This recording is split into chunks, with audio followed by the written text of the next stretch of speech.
محمد بن عبد الله الأمين وعلى آله وصحبه أجمعين، أما بعد، فإن الله تبارك وتعالى يقول في كتابه المجيد والفرقان الحميد: أعوذ بالله من الشيطان الرجيم، بسم الله الرحمن الرحيم، لن ينال الله لحومها ولا دماؤها ولكن يناله التقوى منكم، صدق اللہ العظیم۔ میرے عزیز طلباء، نوجوان دوستوں اور ساتھیوں اور میرے دینی بھائیوں، گزشتہ ہفتے حج کی انفرادیت اور حج کے بنیادی مقاصد کے سلسلے میں گفتگو ہوئی تھی۔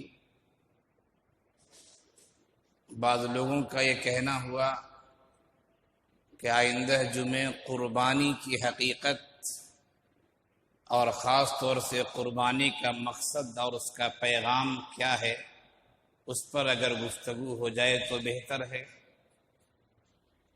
اسی مناسبت سے میرا یہ ارادہ ہوا کہ اس ہفتے قربانی کے پیغام کو، قربانی کی نصیحت کو آپ کے سامنے پیش کیا جائے۔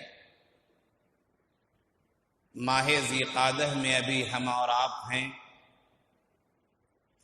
چند ایام کے بعد، تقریباً 10 روز کے بعد ماہ ذی الحجہ کی ابتدا ہو جائے گی، آغاز ہو جائے گا،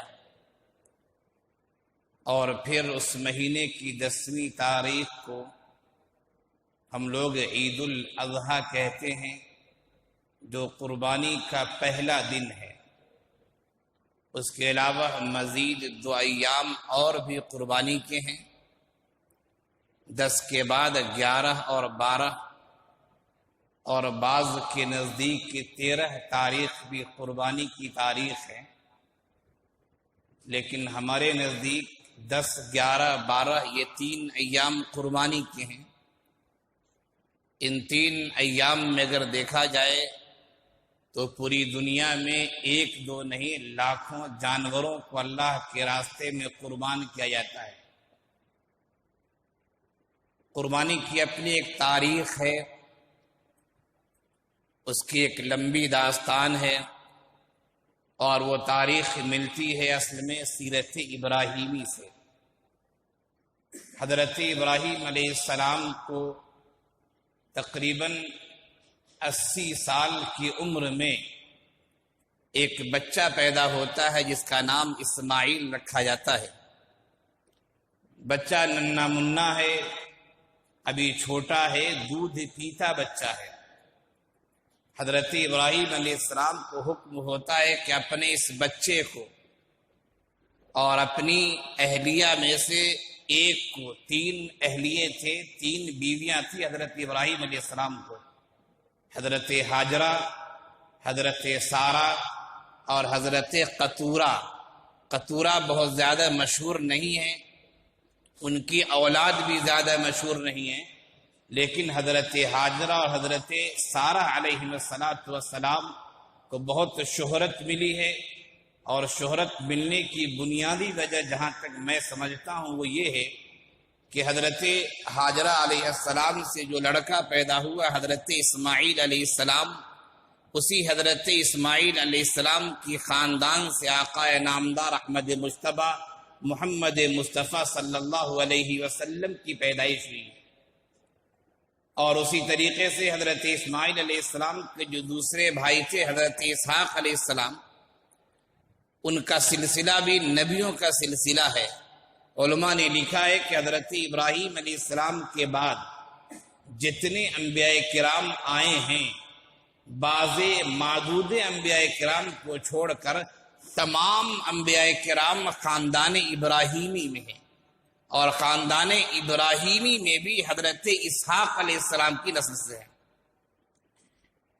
اللہ تبارک و تعالی نے حضرت ابراہیم علیہ السلام کو آخر عمر میں ایک بچہ عنایت فرمایا، جسے حضرت اسماعیل کہا جاتا ہے، جس کے نام سے ہمارا واقف ہیں۔ بچہ ننھا منا تھا، چھوٹا تھا، دوڑتا تھا، کھیلتا تھا، یا یہ کہا جائے کہ دودھ پینے کی عمر تھی۔ اللہ کا حکم آتا ہے کہ اپنے اس بچے کو اور اپنی محترمہ یعنی اپنی زوجہ حضرت ہاجرہ کو حجاز کے بے آب و گیا زمین میں رکھا۔ دل پہ ہاتھ رکھ کر اگر سوچا جائے تو شاید دل کی دھڑکن بھی رک جائے۔ بڑھاپے میں ایک بچہ پیدا ہوتا ہے، بہت آرزوؤں اور بہت تمناؤں کے بعد ہوتا ہے۔ اس بچے کے بارے میں یہ حکم دیا جا رہا ہے کہ بیوی کو بھی اور بچے کو بھی حجاز کے بے آب و گیا زمین میں رکھا ہو، جہاں نہ کوئی پانی ہے، جہاں نہ کوئی گھاس ہے، جہاں زندہ رہنے کے کوئی آثار نہیں ہے۔ لیکن حکم اللہ کا، حضرت ابراہیم علیہ السلام نے اللہ کے حکم کو بصر و چشم قبول کیا۔ اہلیہ کو لے جاتے ہیں، اپنے ننھے منھے بچے کو لے جاتے ہیں، ساتھ میں کچھ دنوں کا کھانا پینا ہے۔ اپنی اہلیہ کو اس حجاز کی جگہ میں جہاں اللہ تعالیٰ نے وحی الہی کے ذریعے نشاندہی کی تھی، وہاں اپنی محترمہ کو اور اپنے بچے کو چھوڑتے ہیں۔ واپس جانے لگتے ہیں، حضرت ہاجرہ علیہ السلام دامن پکڑ لیتی ہیں۔ اے میرے شوہر، اے میرے سرتاج، آپ بچے کو اور اپنی بیوی کو چھوڑ کے کہاں جا رہے ہیں؟ جگہ ایسی ہے جہاں دور دور تک کوئی آدمی دکھائی نہیں دیتا، جگہ ایسی ہے جہاں دور دور تک کوئی پودا اور کوئی پیڑ دکھائی نہیں پڑتا، یہ ایسی جگہ ہے جہاں دور دور تک کوئی گھاس اور کوئی پانی دکھائی نہیں پڑتا۔ یہ جگہ تو ایسی جس کو ریتیلی جگہ کہتے ہیں، جہاں پانی کے لیے بھی آدمی ترس جائے اور مارے پیاس کے آدمی جان دے دے، یہاں تو کچھ بھی نہیں ہے۔ آپ جو مجھے دے کے جا رہے ہیں وہ تو چند دن کا کھانا ہے، وہ تو چند دن کا پانی ہے۔ جب کھانا ختم ہو جائے گا، پانی ختم ہو جائے گا، تو پھر ہم زندہ کیسے رہیں گے؟ حضرت ابراہیم علیہ السلام قدم آگے بڑھاتے ہیں، جواب کچھ بھی نہیں دیتے ہیں۔ ان کی اہلیہ تھی، نبی کی اہلیہ تھی، صاحب ایمان تھی، وہ سمجھ گئی کہ کوئی نہ کوئی بات ضرور ہوگی۔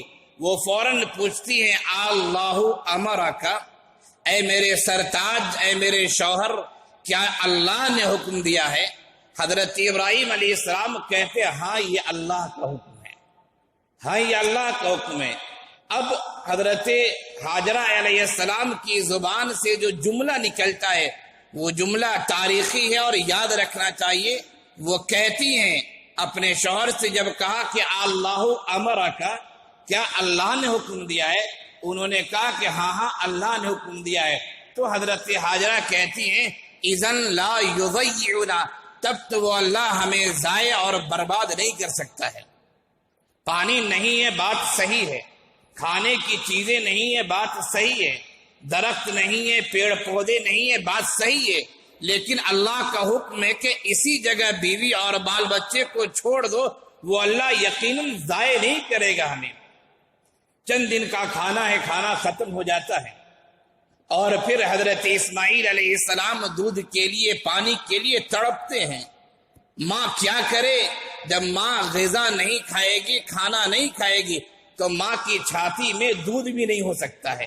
ماں پریشان ہے، ماں دوڑی دوڑی صفا پہاڑی پر جو اونچی جگہ ہے وہاں چڑھتی ہیں کہ شاید دور دراز میں کوئی پانی دکھائی دے دے، کوئی پانی والا دکھائی دے دے۔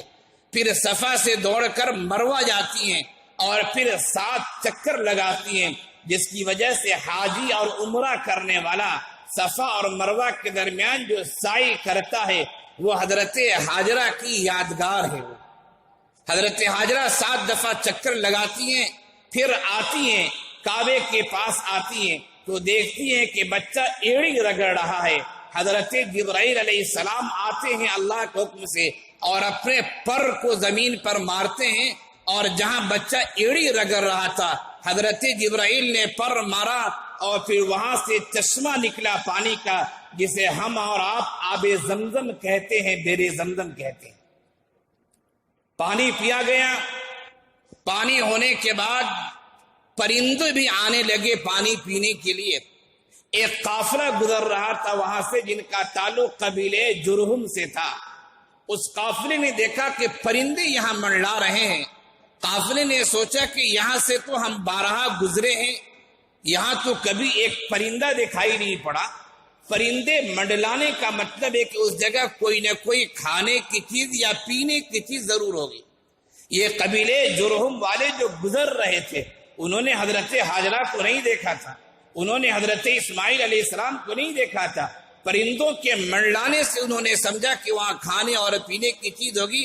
پھر اس قبیلے کے افراد آتے ہیں اور پھر حضرت ہاجرہ سے اجازت لے کر کہ ہم بھی یہاں رہنا چاہتے، پڑاؤ ڈالنا چاہتے ہیں۔ پھر اس قبیلے کے چند افراد پڑاؤ ڈالتے ہیں اور اس طرح پھر دھیرے دھیرے آبادی بڑھنا شروع ہو جاتی ہے۔ حضرت اسماعیل علیہ السلام کو دیکھنے کے لیے ان کے والد محترم یعنی حضرت ابراہیم علیہ السلام شام میں رہا کرتے تھے، شام سے اپنے بیوی اور بال بچے کو دیکھنے آیا کرتے تھے۔ مختلف مناسبتوں سے انہیں آنا ہوا ہے، یہاں تک کہ جب حضرت اسماعیل علیہ السلام کچھ بڑے ہو جاتے ہیں تو پھر دونوں آدمی مل کر خانہ کعبہ کی تعمیر کرتے ہیں۔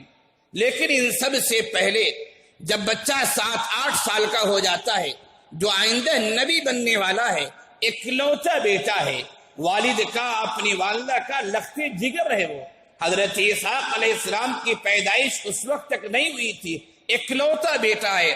حضرت ابراہیم علیہ السلام لگاتار 3 دن خواب دیکھتے ہیں کہ اپنے بیٹے کو میں اپنے ہاتھوں سے ذبح کر رہا ہوں۔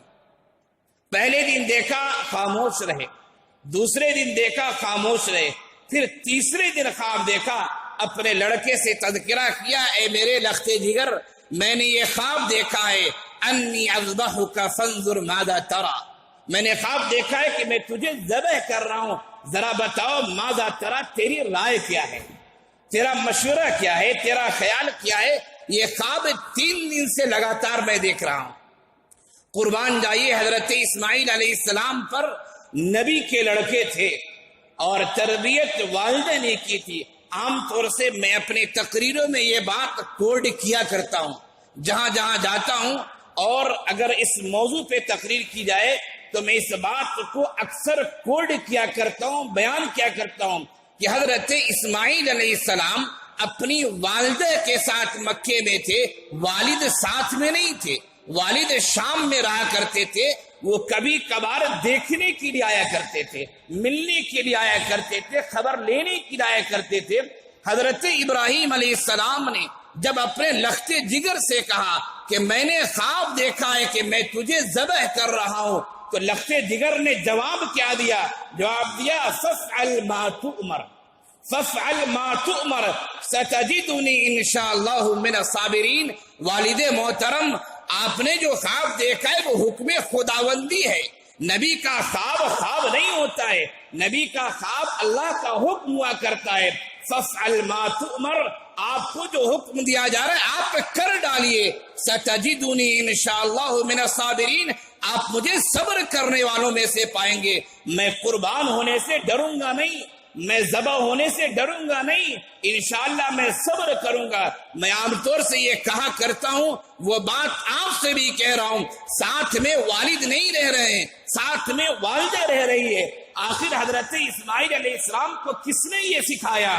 والد کہہ رہے کہ میں نے خواب دیکھا ہے، بچہ کہہ رہا ہے خواب میں جو کہا گیا وہ کر ڈالیے آپ، والد کی بات پر لبیک کہہ دینا، والد کے خواب کو حکم الہی سمجھنا۔ ذرا یہ بتائیے کس نے سکھایا ہے؟ یقیناً یہ والدہ کی تربیت کا نتیجہ ہے۔ والدہ اگر تربیت نہ کرتی تو کوئی بچہ قربان ہونے کے لیے تیار نہیں ہو جاتا۔ یقیناً حضرت ابراہیم علیہ السلام کی نصیحتیں بھی شامل ہوں گی، لیکن اصل میں جو یہ کردار ہے وہ والدہ کی تربیت کا کردار ہے۔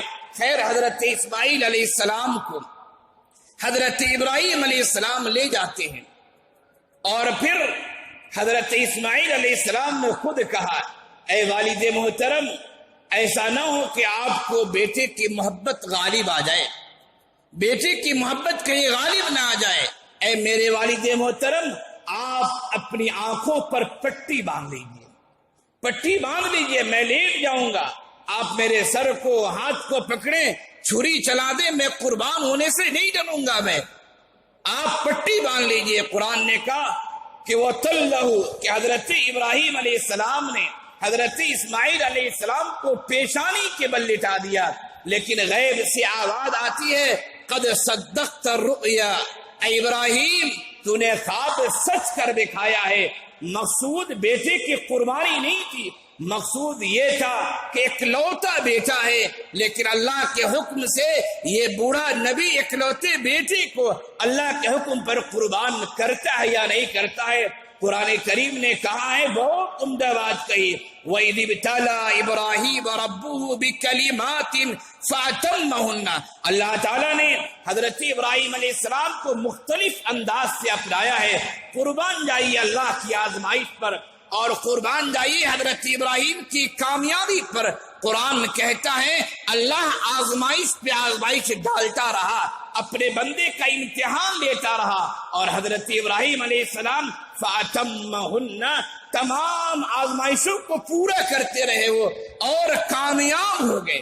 اسی کامیابی کا نتیجہ ہے کہ قرآن نے کہا وَاذْكُرْ فِي الْكِتَابِ إِبْرَاهِيمَ إِنَّهُ كَانَ صِدِّيقًا نَبِيًّا۔ یہ قربانی کا پس منظر ہے۔ اللہ کو یہ ادا پسند آئی، اور اس کے بعد قربانی کا یہ سلسلہ مختلف انداز سے چلتا رہا۔ اللہ کے رسول صلی اللہ علیہ وسلم سے، آخری نبی سے صحابہ کرام نے پوچھا وَمَا الْأَضَاحِي یا رسول اللہ، اے اللہ کے رسول یہ قربانی ہے کیا؟ یہ قربانی کیا ہے؟ آقا نے فرمایا سنت ابیکم ابراہیم، کہ یہ قربانی تمہارے آبا و اجداد حضرت ابراہیم علیہ السلام کی سنت ہے، ان کا طریقہ ہے۔ تو ہمیں معلوم ہوا کہ قربانی کی ایک تاریخ ہے، جو تاریخ اس بات کو ثابت کرتی ہے کہ اللہ کے حکم کو تمام چیزوں پر فوقیت حاصل ہونی چاہیے۔ یہ قربانی کی تاریخ ہے، قربانی کی فضیلت بھی ہے۔ اللہ کے رسول نے فرمایا کہ قربانی کے دن اللہ کے نزدیک قربانی سے زیادہ کوئی عمل محبوب نہیں ہے۔ 10 ذی الحجہ کی جو تاریخ ہوتی ہے، 11-12 کی تاریخ ہوتی ہے، آقا نے فرمایا کہ قربانی کے دن قربانی سے زیادہ اللہ کے نزدیک کوئی عمل محبوب نہیں ہے، اور فرمایا یہ قربانی کا جو جانور ہوگا اپنے بالوں کے ساتھ، اپنے کھروں کے ساتھ، اپنے جسم کے ساتھ، وہ قیامت کے بعد آئے گا، ملے گا، ثواب کی شکل میں وہ انسان کے سامنے پیش کیا جائے گا۔ ہر چیز کے بدلے میں اللہ ثواب دیتے ہیں۔ یہ قربانی کی تاریخ ہے۔ اتنا وقت نہیں ہے کہ میں قربانی کے بارے میں مزید باتیں آپ کو بتاؤں، لیکن 2-3 باتیں خاص طور سے کہتا ہوں۔ ایک قربانی کا پیغام کیا ہے وہ ہمیں سمجھنا چاہیے، اور دوسری بات یہ کہ اس قربانی پر کچھ لوگ اشکال بھی کرتے ہیں، ان کا اشکال کیا ہے، اسے کیسے سمجھایا جائے۔ آئیے سب سے پہلے ہم اس پر گفتگو کرتے ہیں قربانی کا پیغام کیا ہے۔ قرآن کریم کہتا ہے لَن يَنَالَ اللَّهَ لُحُومُهَا وَلَا دِمَاؤُهَا وَلَكِن يَنَالُهُ التَّقْوَى مِنكُمْ، اے لوگو اللہ کو قربانی کا گوشت نہیں پہنچتا ہے، اللہ کو قربانی کا خون نہیں پہنچتا ہے، اللہ کو جو چیزیں پہنچتی ہے وہ تیرا تقوی پہنچتا ہے، تیری طہارت پہنچتی ہے۔ اصل میں اس آیت کا پس منظر یہ ہے، زمانے جاہلیت میں کفار و مشرکین جو قربانی کیا کرتے تھے، اس قربانی کے جانور کے خون کو وہ کعبے پر، حرم پر خون کو مار دیا کرتے تھے، اور سمجھتے تھے کہ ہم نے بہت برکت والا کام کیا ہے۔ اللہ نے فرمایا کہ اس خون سے کچھ ہونے والا نہیں ہے۔ لَن يَنَالَ اللَّهَ لُحُومُهَا وَلَا دِمَاؤُهَا، اللہ کو نہ گوشت پہنچتا ہے، اللہ کو نہ خون پہنچتا ہے۔ وَلَكِن يَنَالُهُ التَّقْوَى مِنكُمْ، اللہ تقوی و طہارت دیکھنا چاہتا ہے۔ قربانی کا یہ پہلا پیغام ہے کہ اس میں ناموری نہ دیکھی جائے، شہرت نہ دیکھی جائے، بلکہ تقوی کتنا ہے۔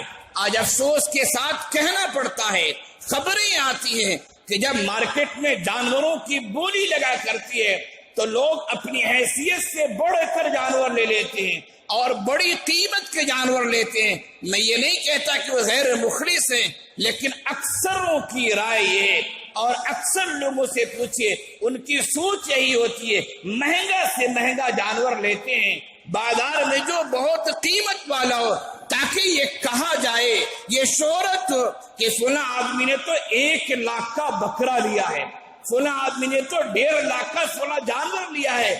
شہرت اور ناموری ہمارے رگ و ریشے میں داخل ہوتی جا رہی ہے، دوستو 1 لاکھ کیا 1 کروڑ کیا 10 20 ارب اگر تم خرچ کر ڈالو، لیکن اگر اخلاص نہیں ہے تو اللہ کے نزدیک مکھی اور مچھر کے پر کے برابر بھی وہ اربوں مال و دولت کی کوئی قیمت نہیں ہو سکتی ہے۔ اللہ تعالیٰ کو ایک پائی پر، ایک چونی پر اتنا ثواب دے سکتا ہے کہ ہم اور آپ سمجھ نہیں سکتے۔ کتنے واقعات ایسے ہیں حضرت امام ابو داؤد کے بارے میں، امام ابو داؤد سجستانی کے بارے میں ہے کہ ایک دفعہ ایک آدمی جا رہا تھا، اس نے چھینکا، چھینک کے اس نے الحمدللہ کہا، چھینکنے کے بعد سامنے والے کو جواب دینا ہے یرحمک اللہ۔ حضرت امام ابو داؤد کے بارے میں آتا ہے چھینکنے والا دور تھا، یہ زور سے بولتے شاید آواز پہنچتی یا نہ پہنچتی، انہوں نے 3 درہم میں ایک کشتی کو کرائے پر لیا، سامنے ندی کا فصل تھا، ایک کشتی کو کرائے پر لیا اور کشتی کو کرائے پر لینے کے بعد ندی کے اس پار گئے اور اس سے کہا کہ آپ نے چھینکا تھا، چھینکنے کا جواب یرحمک اللہ میں دے رہا ہوں، وہاں سے شاید میری آواز آپ تک نہ پہنچتی۔ حضرت امام ابو داؤد نے خواب میں دیکھا، اللہ نے کہا اور دیگر لوگوں نے دیکھا کہ ابو داؤد تو نے 3 درہم میں جنت خرید لی ہے، تو نے 3 درہم میں تو نے جنت خرید لی ہے۔ یہ دعا جو تو دینے گیا ہے وہ صرف اللہ کے لیے دینے گیا ہے، کوئی دوسرا تیسرا نہیں دیکھ رہا ہے۔ جانوروں کی قربانی میں نام و نعود، شہرت، ناموری اور پتہ نہیں کیسی کیسی چیزیں ہمارے اندر داخل ہو گئی ہیں۔ دوستو ان چیزوں سے کوئی حاصل ہونے والا نہیں ہے۔ مسلم شریف کی روایت ہے، حضرت ابو ہریرہ رضی اللہ عنہ ارشاد فرماتے ہیں، آقا کا فرمان ہے، ان اللہ لا ينظر الى اجسامکم ولا الى صورکم ولکن ينظر الى قلوبکم۔ اے لوگو، اللہ تعالیٰ تمہارے جسم و جان کو نہیں دیکھتا ہے، اللہ تعالیٰ تمہارے چہرے مہرے کو نہیں دیکھتا ہے، کون گورا ہے، کون کالا ہے، کون سولا ہے، کون لمبا ہے، کون گڈا ہے، کون درمیانی قد کا ہے، اللہ ان چیزوں کو نہیں دیکھتا۔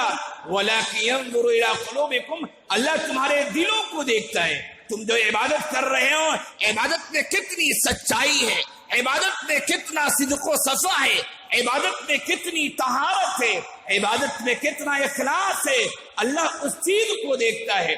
تو قربانی کا یہ پیغام ہے، سب سے پہلا پیغام کہ اللہ تقوی دیکھنا چاہتا ہے، پرہیزگاری دیکھنا چاہتا ہے۔ ہمیں اپنی حیثیت سے واقفیت ہے، اپنی حیثیت کو دیکھتے ہوئے ہمیں اللہ کے راستے میں جانور کو قربان کرنا ہے۔ شہرت و ناموری کا تذکرہ نہیں ہونا چاہیے، ورنہ آپ کی یہ سب چیزیں عکارت چلی جائیں گی۔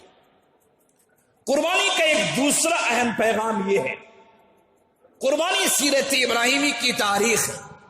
حضرت ابراہیم علیہ السلام کی سیرت کو آپ اٹھا کے دیکھ لیجئے، وقت نہیں ورنہ میں آپ کو بتاتا، شروع سے لے کر، پیدائش سے لے کر، اپنے گھر سے لے کر، خاندان سے لے کر، اپنے ملک اور محلے سے لے کر، کہا جائے کہ بڑے پیمانے تک ان کی مخالفت ہوئی ہے۔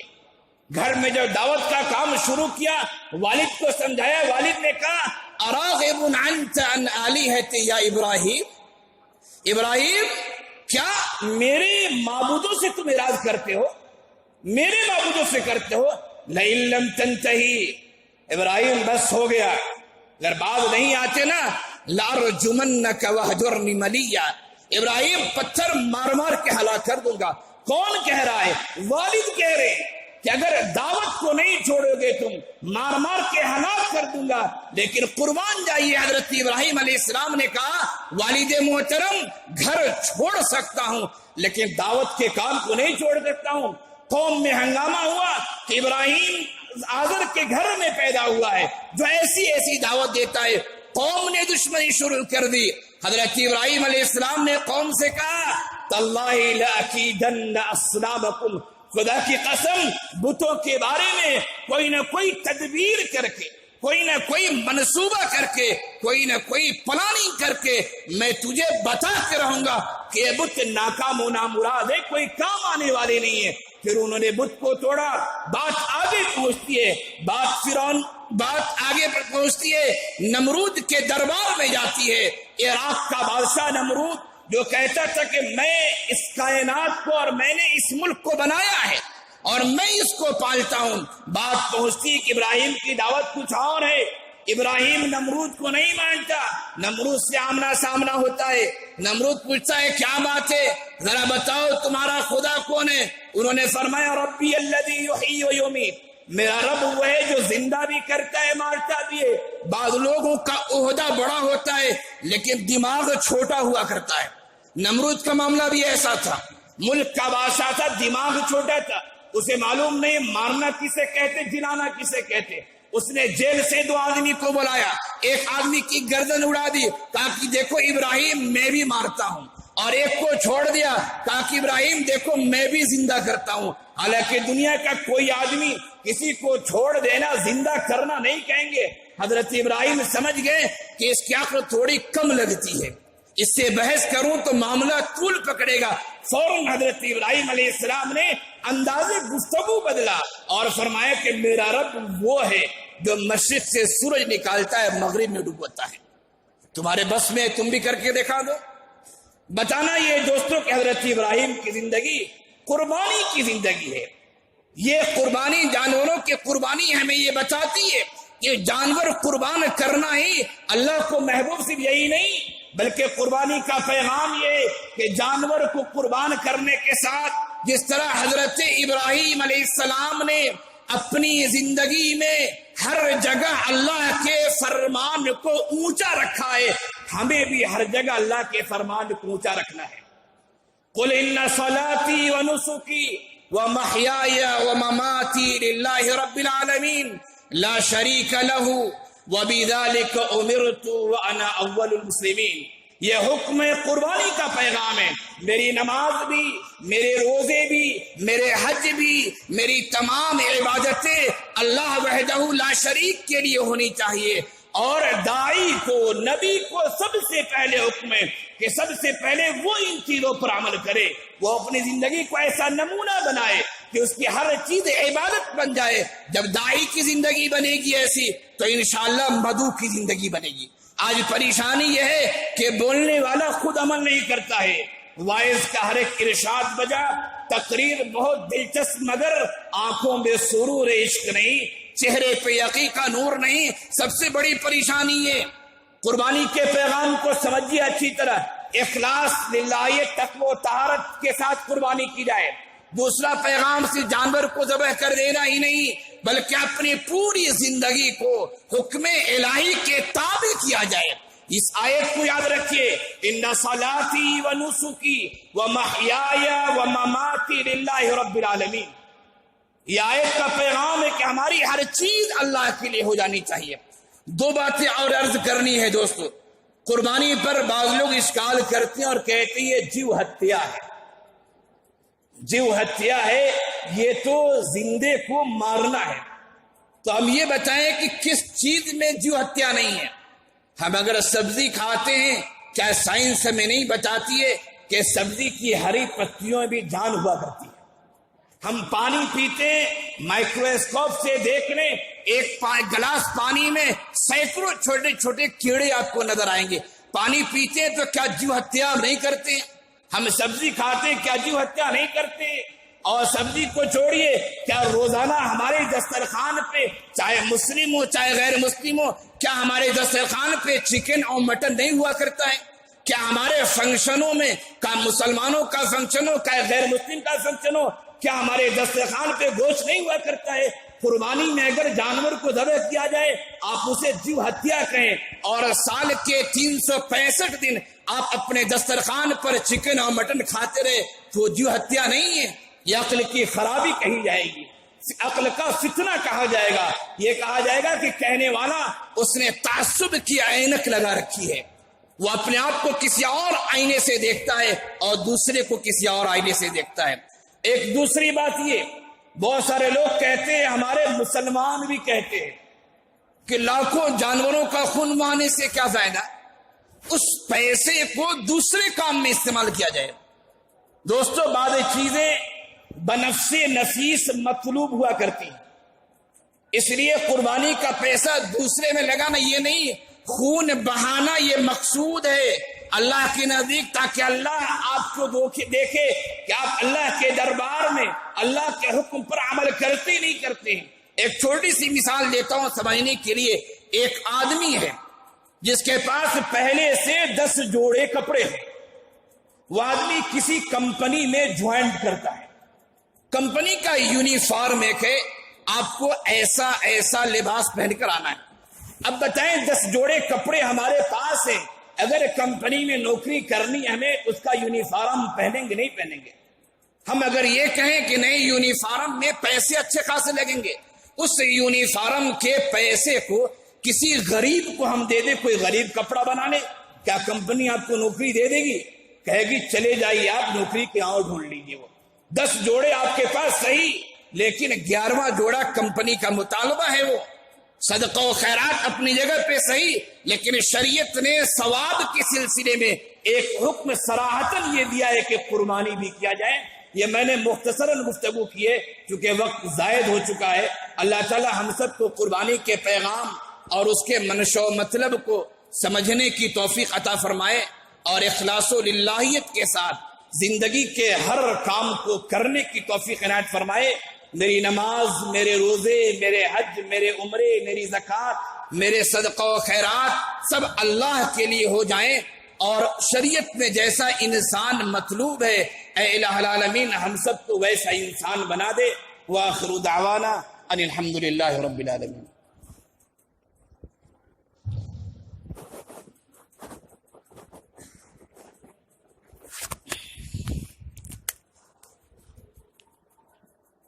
کریم محمد ابن عبداللہ الامین وعلى آله وصحبه أجمعين، أما بعد، فإن الله تبارك وتعالى يقول في كتابه المجيد والفرقان الحميد: أعوذ بالله من الشيطان الرجيم، بسم الله الرحمن الرحيم، لن ينال الله لحومها ولا دماؤها ولكن ينال